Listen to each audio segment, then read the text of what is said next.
Samurai here, bringing you guys a tutorial on color correction in Photoshop. A couple of you guys had left comments in my later videos saying that you guys wanted some tutorials, so I figured this would be a good one to start with. But of course, if you guys have any ideas or anything you want to see in the future, be sure to leave a comment below and I'll get to those as soon as possible. So anyways, let's dive right into this. So the first thing I usually do in create a banner in Photoshop, of course, I make the render in Cinema 4D. But then after that, I import it into my banner template in Photoshop, and the first thing I do is make sure my color correction is exactly the way I want it. So let's grab a render here. I will do something colorful, so you guys can kind of see more. Let's do this one. Devious. Alright, so I usually like to, if you guys don't have rulers, by the way, on your banners, be sure to create some, because they're very helpful in kind of laying out your banner.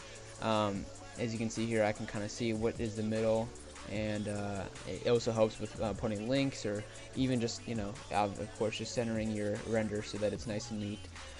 But yeah, be sure to use those, and all you have to do is create them in here, and then when you've centered it, you just click extras, and they are disappeared, and you can keep working on your background. So anyways, so I have this render right here, and a little tip for you guys: I have in my banner, I have 2 color corrections, and these all have a bunch of different settings on them, of course, but some designers have the exact same color correction for all their banners. It makes it look, more uniform, I guess, and that's the way they want to do it. That's fine. But I personally like I will create a custom color correction for each of my banners, just because all the logos I make are different, and the colors are different, and the shapes are different. So I make my color corrections according to just how I feel they look best. So usually what I do is I have these presets, but then I will uncheck different layers that I have, just seeing how it affects it and if I like the look better or worse. So anyways, that aside, let's go create a color correction. So the very first thing you want to do, or at least it's a good idea, is creating a gradient map, excuse me, and doing a black and white one and setting it to overlay. Now I usually drag this opacity down to about 30% because it's very harsh at this opacity. And so what that will do is that will increase the contrast, kind of make it pop out a little bit, as well as decrease some of the saturation. So depending on what you want to do, you can leave it that way, or add go to hue and saturation and drag up your saturation to bring back your color. So those first 2 things. So this one, of course, I said makes the contrast bigger, but it also degrades your saturation. So if you want to make a cooler background, you want to have more cooler colors, not as much color and warm colors. It's very good in making a cooler and colder feel in your banner. But of course, if you don't want that, or you just want like a warmer feeling, or just a more colorful feeling, you want to make sure you bring your saturation up. You can also change your hue, and it kind of changes the color and stuff.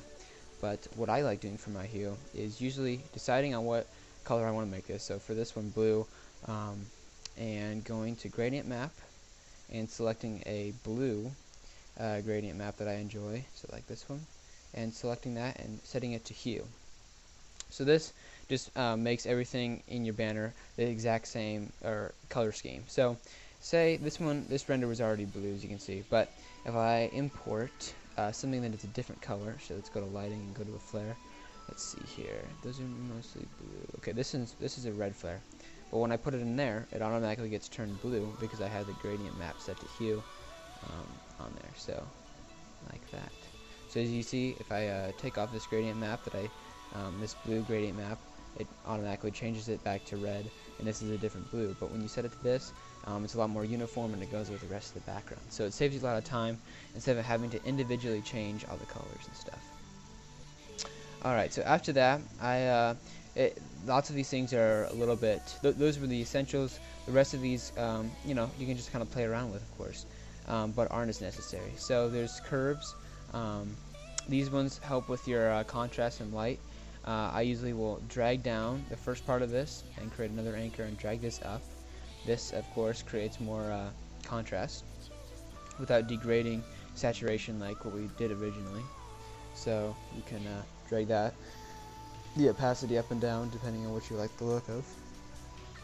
And then after that, there's you can go to exposure.